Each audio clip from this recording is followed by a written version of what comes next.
뉴스의 새로운 기준. 김종대 뉴스업. 여러분 안녕하십니까? 저는 오늘하고요. 그리고 내일 김종대 뉴스업 잠시 진행을 맡은 정치경제학자입니다. 홍기빈이라고 합니다. 반갑고요. 저 진행이 좀 서툴더라도 좀 많이 널리 양해해 주시면 감사하겠습니다. 먼저 준비한 소리부터 잠시 듣고 오겠습니다. 안철수 캠프 쪽에서 이제 사모님 관련해서 열심히 공세를 그 사람은 내가 보기엔 좀 정신이 좀 이상한 사람 같아. 후보 단일화에 걸림돌이 되어온 김종인 국민의힘 비대위원장은 즉각 사퇴하라. 예, 국민의힘 김종인 비대위원장과 이재호 전 의원의 목소리 들으셨습니다. 오세훈, 안철수 두 서울시장 후보가 오늘까지도 여론조사 방식에 합의하지 못하면서 지금 여러 잡음과 온갖 다양한 갈등들이 소리가 들려오고 있습니다. 그렇다고 해서 지금 뭐 여당이라고 해가지고 지금 뭐 안심할 수 있는 상황도 아니고 상황이 복잡하게 돌아가고 있습니다. 저도 머리털 나고 나서 여러 선거를 보긴 했습니다만은 이렇게 당장 내일이 예측이 안 되고 한치 앞이 예측이 안 되는 저 선거는 처음 보는 것 같습니다. 오늘 그분들 속사정 한번 살펴보겠습니다. 잠시 후에 뵙겠습니다.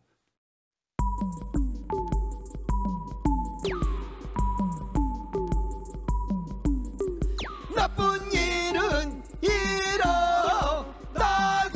마련. 좋은 일이 일어나려면 정신줄 번쩍. 병들지 않은 건강한 뉴스, 건강한 대화.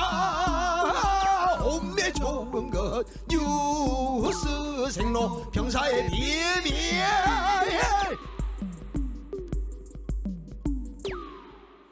예, 아유 흥겨운 가락도 참 흥겹군요. 두 분 나오셨습니다. 뉴스의 본질, 뉴스의 비밀을 파고드는 시간입니다. 뉴스 생로병사의 비밀 잘 살펴봐서 우리 다 불로장생하도록 하겠습니다.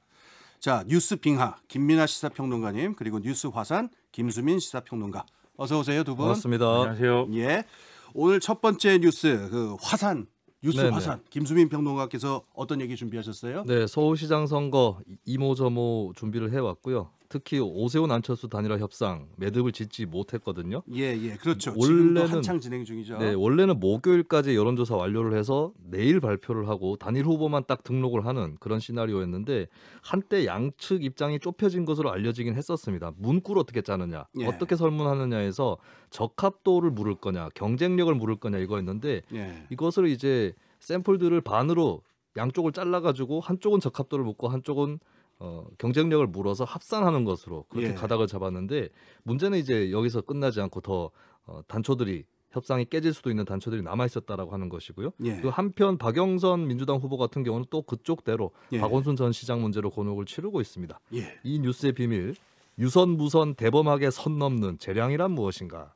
예, 이 비밀답게 알쏭달쏭하네요. 무슨 말인지 하나도 모르겠습니다. 이제 설명해 주실 걸 이제 기대를 하겠는데요. 지금 아까 뭐 적합 문항이다, 경쟁력 문항이다, 저 같은 보통 사람은 참 알아듣기 힘든 부분이 있어요. 그래서 네. 지금 국민의힘하고 국민의당이 뭐 단일화 협상을 진행하고 있는데 잘 안 되는 것 같다는 느낌만 들고 정말 이렇게 다투는 내용이 뭔지는 잘 모르겠거든요. 지금 왜 합의가 안 되는 걸까요? 유선 전화와 무선 전화를 어떻게 어느 비율로 결합할 거냐. 여기서 갈라지고 있습니다. 실제로 최근의 여론조사들만 살펴봐도 유선 비율에 따라서 결과가 다르게 나타난 경우들이 있습니다. 아무래도 예. 유선이 조금 더 섞여 있는 여론조사들이 오세훈 후보 쪽에 기울어지는 예. 조사가 나왔고 무선 100% 쪽이 상대적으로 안철수 후보 쪽에 기울어지는 이런 조사가 나왔기 때문에 이게 미세한 차이로 결정될 수 있다라고 양측이 그렇게 생각을 하고 있는 것이겠죠. 오세훈 후보 측에서는 무선 전화 없는 사람도 있다. 예. 이렇게 얘기를 하고 있고 안철수 후보 측에서는 국민의힘 자신들 내부 경선할 때 무선 100% 하지 않았느냐 예. 이렇게 얘기를 하는데 여기에 또 국민의힘의 복당이 막혀 있는 윤상현 의원, 예. 홍준표 의원이 가세를 하고 있습니다. 예. 100%로 해야 된다. 예. 네, 사실 이분들은 범야권이라고 볼 수는 있지만 무소속이거든요. 그렇죠. 네, 차례로 가세를 하고 있는 야. 그런 분위기입니다. 이런 걸 왜 좀 어려운 한자어로 각축전이라고 하죠. 너도나도 뛰어들어서 이렇게 서로 발길질을 해대는 네네. 그런 양상인데. 굉장히 교양 있는 표현이시네요. 아, 네. 그런가요? 예, 이게 각축전. 네, 예. 왜냐하면 프로레슬링에 이걸 제가 기억이 안 나가지고 선수가 막 한 명씩 튀어 올라와가지고 뭐 이렇게 그것은- 한 명을 눕히면 또 한 아. 명이 나와가지고 뭐 이런 거 그건 있잖아요. 로얄 럼블입니다. 아, 로얄 로얄 럼블. 그 아. 옛날 레슬링에 나오던 네네. 장면인데 어떻게 그걸 아세요? 야. 연식이 나서. 저희도 나이를 조금 먹었습니다. 그렇습니까? 저도 근데- 지금 90년대 초반 WWF 세대라서요. 근데 예. 오늘 상황이 좀 재밌었던 게 예, 예. 오전에 이제 단일화가 결렬됐다 이렇게 뉴스가 나왔는데 안철수 후보 측이 딱 나와가지고 이게 단일화 결렬되면 안 되니까 오세훈 후보 측의 어떤 여러 가지 제안 수용하겠다 이렇게 밝히면서 재개가 되는 듯했거든요. 예. 또 오세훈 후보도 이렇게 뭐 새롭게 이제 뭔가 제안한 내용을 가지고 다시 이제 단일화 협상을 하는 듯했는데 예. 이게 뭐 15분 만에 다시 이제 결렬되는 걸로 갔습니다. 왜냐하면 죄송하지만 어떤 뉴스가 뭔지 오늘 헷갈려가지고 이게 네. 뭐 또 수용하기로 했다는데 또 뒤집혔다 여러 번 얘기했었던 것 같아요. 그렇죠. 오늘 일어난 일만 지금 말씀드리는 겁니다. 예. 그래서 이게 왜 15분 만에 결렬됐느냐에 대해서도 네. 얘기가 좀 재미있는데 오세훈 후보 측에서는 이렇게 얘기를 하고 있어요. 우리 안을 뭐 받아준다고 해서 갔으나 사실상 받아들이지 않은 것이다. 예. 그냥 그대로더라 이런 네. 얘기인데 결국은 오늘 있었던 일들은 일단 1차적으로 단일화가 무산되는 거에 대해서 예. 책임을 서로 떠넘기기 위한 뭐 액션이 아니었냐 이런 의심도 좀 들거든요. 지금까지 상황만 보면. 그때 액션이라는 게 일종의 그러니까 그 할리우드 액션 그거의 준멸이다 이런 느낌이 드는데. 그렇습니다. 예를 들면 안철수 후보 입장에서는 나는 수용하려고 했는데 오세훈 네. 후보 측이 제가 그랬다. 걷어찼다. 그래서 예. 뒤에 말씀하시겠지만 오세훈 후보가 누군가에 의해서 이렇게 조종당하고 있는 것 같다. 이렇게 예. 얘기하는 것이고 예. 오세훈 후보 측은 아니다. 안철수 후보 측이 똑같은 얘기를 또 들고 와서 이건 협상이 아니었다. 이제 이렇게 얘기하는 예. 더 이제 싸우는 국면으로 가는 거죠. 그 내부 그 사정을 정확히 알지 못하면 그냥 팽팽한 힘겨루기가 벌어지고 있다. 그냥 이렇게 느껴지는데요. 근데 뭐 이게 지금 여당 쪽도 이렇게 상황이 이렇게 좋거나 순조로운 건 아닌 것 같아요. 이쪽 상황도 한번 살펴볼까요? 그러니까 어제 박원순 전 시장 네. 성폭력 사건 피해자의 기자회견이 있었는데요. 박영선 더불어민주당 후보가 지금 곤혹스러운 처지에 있다. 이런 전망들이 이런 이야기들이 있어요. 좀 얘기해 주시죠. 네, 이 박 후보가 어젯밤에 SNS 통해서 입장을 발표를 했습니다. 일단 지금까지 피해자를 옹호해하는 입장이었는데 그것을 유지하는 것으로 그렇게 또 드러났는데 문제는 저희 당 다른 분들에게 하고 싶은 이야기는 모두 제게 해달라. 제가 모든 것을 짊어지고 가겠다라고 얘기를 했거든요. 예. 이것은 최근에 나오고 있는 이 사건에서 뭐 피해 호소인이라는 표현을 쓴다거나 혹은 예. 피해자의 어떤 공동 대응 사실을 흘렸다거나 했던 그 의원들 남인순, 진선미, 고민정 예. 3인방이라고 얘기하는 의원들을 캠프에 그대로 두겠다라는 예, 것으로 해석이 됐었습니다.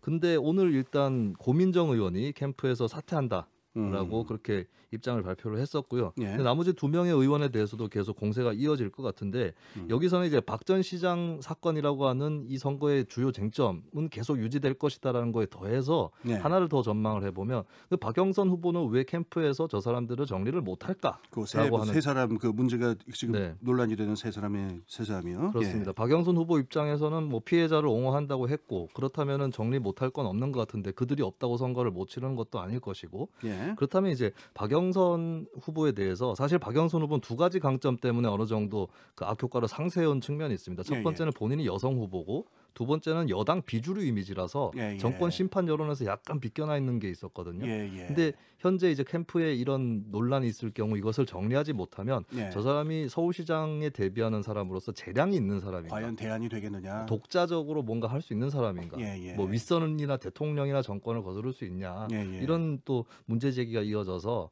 이런 부분들이 좀 곤혹스럽게 느껴지지 근데 않을까? 윗선도 그렇게 윗선인데 보여집니다. 좀 집토끼의 눈치를 좀 보고 있는 게 아닌가 하는 생각도 집토끼, 했어요. 그러니까 왜냐하면 전통적 지지층이요. 오늘 이제 전반적인 이제 이른바 친여 성향의 뭐 방송인이라든지 또는 이제 네티즌들이라든지 이런 분들의 움직임을 살펴보면은 피해자에 대해서 이 예. 박원순 시장 사건의 피해자에 대해서 굉장히 공격을 하고 있는데 그 예. 공격의 논리가 결국 이제 공무원인데 지금 이렇게 나서서 민주당 후보가 되면 안 된다라는 취지의 발언을 막 하고 이런 것은 예. 선거 중립 의무를 저버리고 있는 거다 이렇게 지금 공격을 하고 있는 상황이거든요. 이런 상황에 박영선 후보가 예. 그 피해자의 어떤 뭐 주장이나 이런 걸 받아들여서 주도적으로 이제 캠프 내에 이제 문제가 되고 있는 그런 사람들을 뭐 정리한다든지 예. 이렇게 되면 사실 이 지지층의 입장에서는 그렇지 않아도 박영선 후보가 과거에 예. 우리 편이 아니었다 뭐 이런 서사가 지금 있는 상황인데 그러니까요. 그게 이제 흔들릴 가능성까지 이제 생각하고 있는 게 아닐까 이런 의심을 좀 갖게 되는 거죠. 그야말로 이제 외통수에 몰렸다고도 볼 수 있는데 이때 잘 풀어 나가는 데서 정치인의 역량이 나오는 거 아니겠어요? 그렇죠. 위기는 꼭 기회다라는 그렇죠. 말도 있는데 네. 여기서 제대로 대처하는 게 오히려 예. 이 잠깐의 어떤 뭐 지지층의 흔들림 이런 건 있을 수도 있지만 네. 그게 오히려 장기적으로는 득이 될 수가 있는 거거든요. 그 제대로라고 하는 게 원칙대로 풀자 이 말씀인가요? 그렇죠. 네. 예. 지금 뭐 피해자가 요구하는 것도 요구하는 것이지만 예. 지금 민주당이 계속 지금까지 오는 과정에서 박원순 시장 이 문제에 대해서 예. 이게 단칼에 뭔가 정리하고 단칼에 이건 잘못했고 앞으로는 그래서 이 정도 우리가 반성을 할 것이고 이 반성의 표현을 가지고 이 반성의 어떤 동의를 가지고 우리가 후보도 내고 선거를 치르겠다. 예. 이렇게 왔으면은 상황이 이런 논란으로 안 왔을 겁니다. 근데 예. 계속 정리를 잘 못하고 예. 사과를 하는 것도 아니고 안 하는 것도 아니고 이게 뭐 가해 사실을 인정하는 것도 아니고 뭐 아닌 애매한 것도 아닌 상황. 상황을 계속 이어져 오면서 예. 애매해지고 예. 이게 그러면 입장이 뭐냐 이렇게 돼버린 거거든요. 그러니까 끊을 거 끊고 맺을 거 맺는 것이 지금 보여줘야 될 정치력의 실체가 아니냐 이런 말씀이에요. 박영선 후보 마찬가지의 딜레마다 이렇게 생각을 합니다. 예.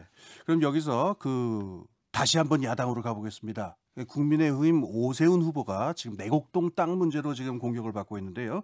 여기에 대해서 권성동 국민의힘 의원이 이 워딩 참 오랜만에 봅니다. 대범한 남자는 기억을 못한다 이런 말 참 오랜만에 들었는데요. 이게 두둔을 하고 나섰습니다. 그 목소리 한번 들어볼까요? 무슨 남편이 처가 상속받은 재산에 대해서 그걸 쪼잔하게 관심을 가져요. 그 땅이 얼마가고 어디에 있고 그걸 어떻게 다 기억하냐고. 시가가 얼마고 그게 수용되면 자기 돈이 되는 것도 아니고 그렇지 않습니까? 그거는 큰 일을 하는 사람, 대범한 남자들은 그런 거 기억 못합니다. 그 쪼잔한 사람들만 기억하죠. 예, 제가 좀 네. 쪼잔해가지고 어떻게 무슨 말을 해야 될지 모르겠는데 좀 대범한 분께서 좀 말씀 좀 해주시죠. 네. 제가 대범합니까? 예. 네. 그 오세훈 후보가 땅이 어딘지 잘 모른다 이런 해명을 중간에 했었는데 이게 예. 뭐 대범하기 때문에 그런 거 잘 쪼잔하게 기억하지 않고 산다 이렇게 대범하니까. 권성동 의원이 얘기를 한 셈이죠. 예. 어떻게 보면 이제 좀 너무 어이없는 쉴드 인터넷 용어로 그렇게 평가를 받을 수 있는 발언이겠는데 방패. 예. 근데 또 더 큰 문제가 있다고 볼 수 있어요. 그러면 네. 대범한 남자는 기억을 못한다. 그럼 여자는 이렇게 예. 물어볼 수 있는 부분인데 아니나 다를까 아니야 할까? 신영대 민주당 중앙선거대책위원회 대변인이 예. 가부장적인 남성 중심적인 사고다. 차별주의적이다. 이렇게 또 비판을 했습니다. 그러니까 억울한 거는 억울한 사연을 합리적으로 얘기를 해야지 이 뭐 대범한 남자 이렇게 가면은 이거는 오히려 이제 아나니만 못한 것이고 예. 또 이제 문제적인 대응이 박영선 후보 남편이 이제 그 일본에 이제 그 부동산을 갖고 있지 않습니까? 또 그 얘기. 그걸 가지고 토착 외구다 이렇게 공격을 하거든요. 국민의힘 쪽에서는. 예. 그게 토착 외구라는 말은 잘못됐다라고 그동안 계속해서 자기들이 비판을 해왔는데 예. 왜 그렇게 니나 나나 이렇게 가냐는 거죠. 저는 사실 이런 선거 뉴스들이 예. 잘 이해가 잘 안 되고 전 마음이 좀 쪼잔합니다. 그래서. 그 예. 토착외구라는 워딩은 뭐 반사 일종의 이렇게 예. 풍자라고 느껴질 수도 있는데 더 문제는 제가 봤을 때 도쿄 시장이 더 잘 어울린다. 예. 이것은 일본 폄하 발언이 아닌가. 그리고 네, 도쿄는 상대방을 겸하하려고 만든 그 공세의 예. 장에서 도쿄를 끌어들였나? 그럼 도쿄 시민들은 뭐가 됩니까? 도쿄 도지사 아닙니다. 예. 뭐 말로서 말만 하니 말이 많습니다. 예. 그래서 저는 그냥 머리가 좀 단순해서 그런지 자꾸 큰 사발 큰 일꾼이라는 옛날에 그 광고 카피가 있었는데 그게 자꾸 생각이 나네요. 근데 국민의당 안철수 후보는 김종인 국민의힘 비대위원장과 요 며칠 계속 설전을 또 이어가고 있습니다. 그래서 김종인 국민의힘 비대위원장 목소리 준비되어 있습니다. 먼저 듣고 오시죠. 미국의 대북 정책 검토 과정은 물론 이행 과정에서도 완전히 조율된 전략을 바탕으로 긴밀히 공조해 나가기로 했습니다. 바이든 대통령은 한국과 일본, 다른 주요 협력 그래서 이게 지금 들으신 거는 김종인 비대위원장 목소리는 아니고 예. 예, 정부 관계자의 목소리인 것 맞습니다. 같고요. 예. 지금 잘못 나왔나 봐요. 예. 이게 다 제 잘못입니다. 제가 쪼잔해가지고. 아닙니다. 제 잘못입니다. 예, 제가 쪼잔해서 그렇습니다. 제가 쪼잔합니다. 그래서 이 국민의당 이 지금 안철수 후보하고 김종인 비대위원장님하고 또 설전이 있었죠. 그렇습니다. 이번 아까 전에 이제 프로그램 시작할 때 나왔던 그 음성이었는데요. 예. 네. 김미경 상황설이라는 것이 불거졌었죠. 그래서 이제 안철수 후보 배우자인 김미경 교수가 여러 가지 뭐 개입을 한다 이런 설을 이제 국민의힘 이준석 전 최고위원이 던졌던 건데 여기에 대해서 안철수 후보가 김미경이라고 동명이인이 있다. 김종인 위원장 배우자분도 김미경이다. 그쪽에서 혹시 상황 얘기한 거냐 이렇게 받아쳤거든요. 여기에 대해서 오늘 김종인 비대위원장이 그 사람은 내가 보기에 정신이 좀 이상한 사람이라고 얘기를 했는데 그러자 갑자기 당 내에서 장제원 의원이 나와서 본인 정신이 이상해진 게 아니냐라면서 김종인 위원장 비판을 했습니다. 그러면서 지금까지 여당의 박영선 후보 비판한 적이 있느냐 피하고 분도 못하느냐 이렇게 또 당 내에서 싸움이 벌어지고 있는 아까 프로레슬링 얘기를 했는데요. 각축전이네요. 그런 일이 또 벌어졌고요. 근데 이제 그런 각축전을 할 수도 있는 건데 정신 이상 이런 말을 좀 너무 쉽게 하는 것이 아닌가. 말에 인플레이션이 벌어진다고 그러죠. 네, 그런 의미도 있고 이제 뭐 질환을 갖고 계시는 분들이라든지 그렇죠. 이런 분들이 이제 차별, 뭐 폄하 이런 쪽의 표현으로 쓴다는 것에 대해서 좀 다시 생각을 해봐야 될 것 같습니다. 맞습니다. 그리고 이 김미경이라는 이름은 아마 굉장히 많을 것 같은데요. 사실 은평구청장 또 김미경 구청장이죠. 그런가요? 네. 전국의 김미경 씨들이 좀 그 기분이 어떠실지 모르겠습니다. 이런 얘기 듣고 나면요. 예, 그 다음 뉴스 한번 넘어가 볼까 해요. 이번에는 빙하 김민하 평론가께서 좀 준비를 해오신. 예. 한미 외교 국방장관 회의 뉴스의 비밀은 2+2는 그냥 2다인데요. 이 정의용 외교부 장관하고 서욱 국방부 장관 그리고 미국의 토니 블링컨 국무부 장관과 로이드 오스틴 국방부 장관이 모여서 2+2 회의라는 걸 했다는데 이걸 가지고 굉장히 보도가 많습니다. 그래서 무슨 내용인가를 제가 좀 정리를 해봤습니다. 알겠습니다. 그 전부터 이게 입장 차이가 좀 미묘한 부분이 많아가지고 어떤 실질적인 합의가 나오겠느냐 그런 걱정들이 좀 있었어요. 어떤 내용인지 좀 먼저 말씀해 주시죠. 어떤 내용인가?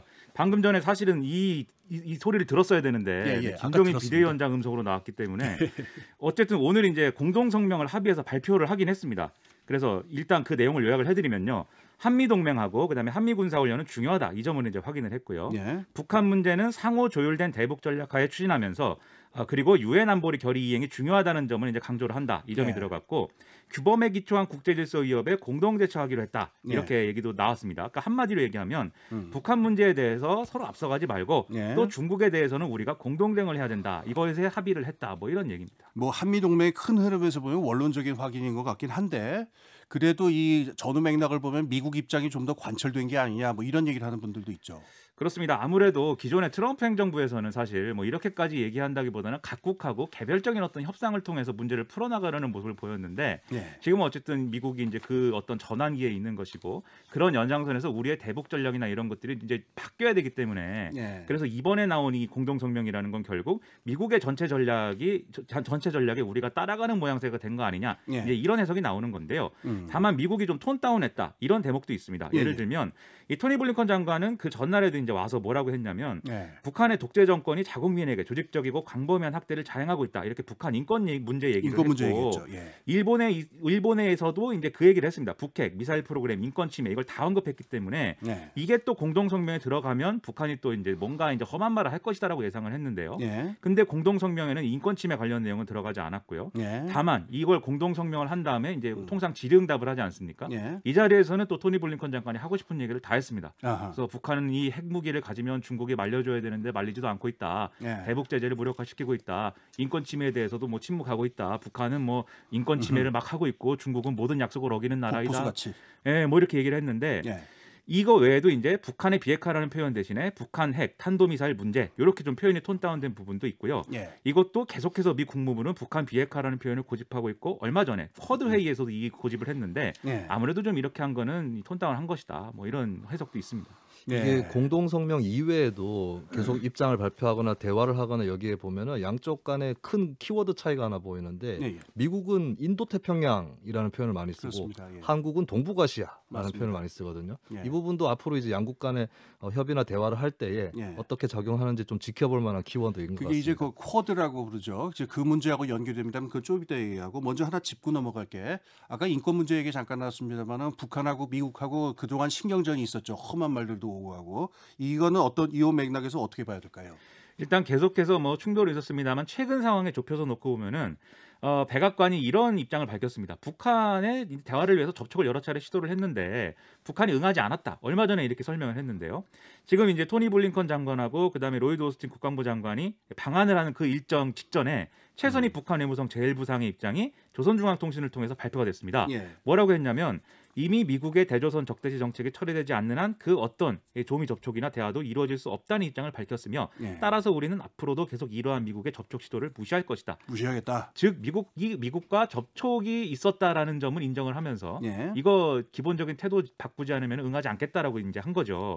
특히 조 바이든 정권이 지금 추진하고 있는 이 동맹 전략에 대해서 강한 거부감을 피력을 한 것인데 이게 얼마 전에 김여정 제1부부장이 나와가지고 또 남북 관계에 대해서 험한 말 한 것과 엮어서 보면은 역시 대남은 김여정, 대미는 최선희 이렇게 좀 나와서 뭔가 이제 좀 상황을 컨트롤하려고 하는 것 같다 이렇게 보이는데 지금 또 북한이 민감하게 반응하는 게 유엔 인권이사의 인권 결의안 채택 문제입니다. 그래서 이걸 가지고 인권을 정치화하지 말라 이렇게 주장하고 있거든요. 인권을 문제 삼는 거는 인권이 문제라는 게 아니라 우리의 체제를 문제 삼는 것이다. 이런 이제 맥락인데 결국 이제 이러한 이제 미국과 북한의 충돌 국면이 있으니까 우리가 이 공동 성명에서 미국을 이제 설득하는 어떤 그런 모습을 보여주면서 뭔가 중재를 한다 이런 모습에서 이제 톤 다운을 요구했고 그게 관철됐을 가능성이 있어 보인다 뭐 이런 얘기입니다. 그러니까 뭐 여기서도 지금 각축전 양상입니다. 막 지금 막 복잡한데 다리들이 바빠요. 다리들이. 예, 다리들이 바쁩니다. 예. 근데 아까 저 김수민 평론가 잠깐 말씀하셨지만은 이게 지금 두 개의 축이 부딪히고 있어서 이 각축전이 벌어지는데 하나는 기존의 한미일이라고 하는 그 삼국 그 체제가 있었고 지금 미국이 추진해온 그러니까 인도 태평양을 엮는 호주, 인도까지 해서 이 두 개의 축이 복잡하게 얽히면서 미국은 우리한테 지금 자꾸 쿼드에 들어와라 이런 신호를 보내고 있잖아요. 이게 아마 각축전의 이유인 것 같아요. 이 부분 우리가 어떻게 이해될까요? 그러니까 그동안 인도 태평양 전략이라는 건 사실은 이게 일본 메이드 인 재팬 아닙니까? 그렇죠. 일본의 아베 신조 정권에서 이제 새로운 어떤 그쪽에서 크게 대중국 포위 전략으로서 들고 나온 것을 미국이 이거 좋다 이렇게 해서 이제 채택한 결과가 지금 이제 나오는 이제 상황들인데 우리나라 입장에서는 이게 대중국 포위 전략이 넓게 이제 가는 것이기 때문에 인도, 호주를 껴서 이게 우리도 여기에 껴야 되느냐 마느냐에 대해서는 그동안 소극적인 입장이었습니다. 그래서 이번에도 이 미국에서 2명이 왔으니까 아마 또 쿼드 가입에 대한 얘기를 하지 않겠느냐. 그럼 우리는 어떻게 대답하지? 이게 좀 고민이었거든요. 근데 일단 오늘 이제 공동성명 내오고 나서 정의용 외교부 장관이 이 질문이 나오니까 여기에 대해서 대답을 했습니다. 일단 오늘 쿼드에 대한 직접적인 논의는 없었다. 이렇게 얘기를 했는데 토니 블링컨 미 국무장관은 이렇게 얘기를 했어요. 쿼드는 비공식적인 동조국들의 모임인데 여기서 협력을 하려는 것이고 한미일 3자 협력과 일맥상통하는 거다.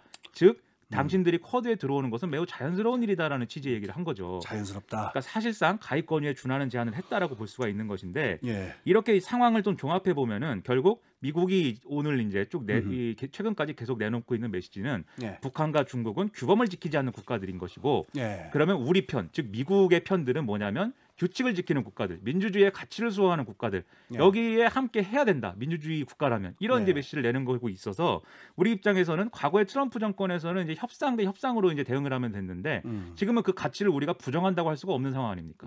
그러다 보니까 이제 상당히 난감한 상황에 빠져 있다고 보이는 게 바로 오늘의 이제 상황이었고 이 난감함에서 한 발짝도 못 나가고 있다라는 게 그래서 이제 2+2가 2+2가 이제 또 2다 이제 이렇게 말씀드린 거거든요. 당장 눈앞에 닥친 문제가 이제 북한 인권 결의안 표결이 될 것 같은데 과거에도 비슷한 상황이 있었습니다. 찬성을 해도 문제, 기권을 해도 문제. 그래서 어떻게 할 거냐 놓고 논란이 많았는데 또 같은 상황에 빠질 수가 있겠는데 문제는 이제 인권 결의안이 표결이 뭐 처리가 된다고 해서 북한의 인권 상황이 개선되느냐 뭐 그런 것도 아닌 거죠. 이 모든 건 결국은 그렇죠 똑같을 겁니다. 정치 공세로 끝나버릴 수도 있는 거니까. 그렇죠. 결국은 인권은 핑계이고 이 강대국들의 어떤 뭐랄까요 그랜드 전략, 그랜드 스트래티지에 다 이제 종속돼서 사실은 모두가 함께 새우등이 터지고 있는 상황이다. 이런 좀 슬픈 얘기입니다. 그러니까 두 개의 큰 소용돌이 사이로 지금 들어가고 있다 이런 느낌이 드네요. 새우가 허리가 부러지게 생겼습니다. 새우 맛은 있죠. 그렇습니다. 새우깡도 맛있죠. 잠시 후 돌아오겠습니다.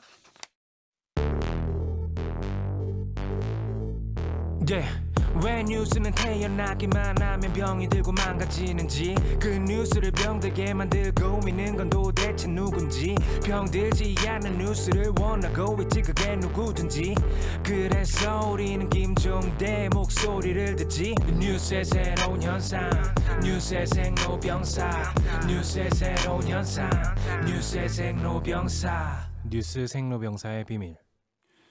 이번에는 우리 화산 평론가 그 김수민 평론가께서 어제 새벽 그 애틀랜타에서 있었던 연쇄 충격 사건 좀 설명 좀 해주시죠. 네, 최소 8명의 사망자가 발생했는데 범인은 21세 남성 로버트 애런 영이었고요. 이 뉴스의 비밀은 5년 전 강남역 살인 사건을 기억하십니까? 기억하죠. 네. 기억합니다. 그 이유 묻지마 살인. 네네. 화장실에서 나온 여성을 그냥 무참하게 묻지마로 그냥 살해했던 사건이 있었죠. 그래서 이번 범행에 대해서 그러니까는 이것도 혐오 범죄가 아니냐라고 하는 그런 시각인 거죠. 그렇습니다. 그래서 이제 그 분석이 곧바로 제기됐는데요. 피해자들만 봐도 백인 남성 여성 1명 정도 빼고는 중국계 히스패닉 또 그리고 한국계 여성들이었습니다. 그리고 이 마사지 업소가 범행 장소였는데 여기는 원래 이제 아시아인들이 고용돼 있다라고 하는 그런 정보는 충분히 알 수 있는 곳이었고 게다가 범인의 평소 SNS를 보니까 중국 바이러스 때문에 50만 명의 미국인이 죽었다. 중국이 최대 악이다. 이런 이제 중국에 대한 강한 경멸적인 발언들이 자주 올라와 있었다라고 하는 겁니다. 그리고 이제 미국 사회 분위기가 최근에 인종 혐오 사건이 늘어나고 있다. 또 정치적으로는 미국 대선이나 의회 난동 사건하고 연관돼 있다. 이런 관측도 있습니다.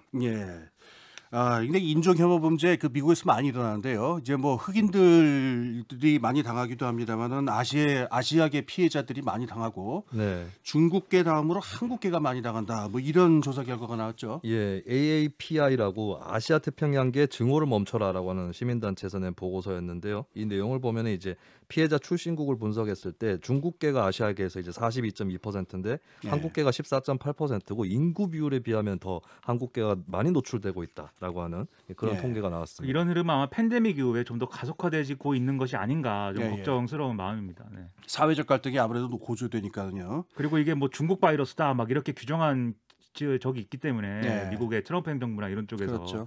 결국 중국이나 아시안 혐오가 더 강해진 거 아닐까 걱정이 되네요. 그러니까 이제 이 미국에서 혐오 범죄 얘기 나면은 꼭 항상 나오는 이슈가 있죠. 이 경찰관들이 과도한 어떤 그 한쪽 편향된 행동을 네. 한 게 아니냐. 이번에도 경찰관 행동에 대해서 인종차별 논란이 있죠. 예, 범인이 주장하는 것이 자신이 그 인종차별이 아니라 성중독을 끊기 위해서 범죄를 저질렀다 이거든요. 예. 이것을 좀 옮기다시피 브리핑을 하는 그런 경찰 그 대변인의 태도가 있었는데 그러니까 이 가해자 쪽의 입장을 그대로 전하는 듯한 네. 그런 식으로. 그리고 이제 예. 인종 혐오하고 성중독 둘 다 문제가 될 수도 있는 거죠. 사실은 그렇죠. 지난번 이제 강남역 살인 사건 같은 경우도 조현병이다 원인은 예. 이런 주장이 있었는데 둘 다 맞을 수 있는 거죠. 조현병이기도 하고 여성 여성 혐오이기도 혐오도 하고. 예. 근데 그런 것을 이제 둘 중에 하나인 것처럼 그렇게 몰고 가는 그 흐름에 이 경찰관이 서 있고 경찰관 SNS도 찾아보니까 과거에 예. 인종 혐오에 관련된 상품을 판다거나 뭐 아. 이런 문구가 올라와 있었다라고 하는 예. 것입니다. 그러니까는 성중독이다 이렇게 되면은 일종의 우리나라식으로 얘기하면 심신미약 이렇게 돼가지고 좀 뭐랄까 좀 이게 행위가 좀 가벼워지는 그런 경향이 또 있을 것 같아요. 네, 그렇기도 하고 거꾸로 인종차별에 의한 살인의 경우는 더 가중처벌을 하기 때문에 예. 그것을 피하기 위한 작전이다라는 설이 좀 설득력 있게 제기가 되고 있습니다. 거기에 대해서 지금 조 바이든 대통령도 한 말씀 하셨던 것 같아요. 어떤 내용이었나요? 네, 대통령은 조금 한 발짝 떨어져서 살해 범위 동기에 대해서 연결짓지 않겠다, 수사 결과를 기다리겠다라고 얘기를 했고요. 예. 주로 이민자 출신이거나 하는 그 유색인종 쪽 민주당 하원 의원들이 좀 문제 제기를 많이 하고 있습니다. 예. 주디추 민주당 하원 의원은 증오 범죄에 대응하는 법 제정을 서두르겠다라고 하면서 입법으로 이어가야 한다라는 의지를 내비쳤습니다. 그러니까 조 바이든 행정부는 트럼프 행정부하고 지금 차별화해야 되는 그런 맥락에 서 있기 그렇죠. 때문에 이 사건을 그냥 유야무야하면은 예. 굉장히 큰 역풍을 맞을 수밖에 없는 그런 조건이 있는 거죠. 아까 그 김민하 평론가가 얘기하신 대로 이럴 때는 맺을 거 맺고 끊을 거 끊고 그렇습니다. 원칙대로 대처한 게 정치적인 지도력일 수 있는 상황이겠죠. 예, 두 분 말씀 오늘 여기까지 듣겠습니다. 뉴스 생로병사의 비밀 여기까지 들었습니다. 뉴스화상 김수민, 뉴스빙하 김민하 평론가 선생님들 감사했습니다. 자, 안녕히 가십시오. 예, 고맙습니다.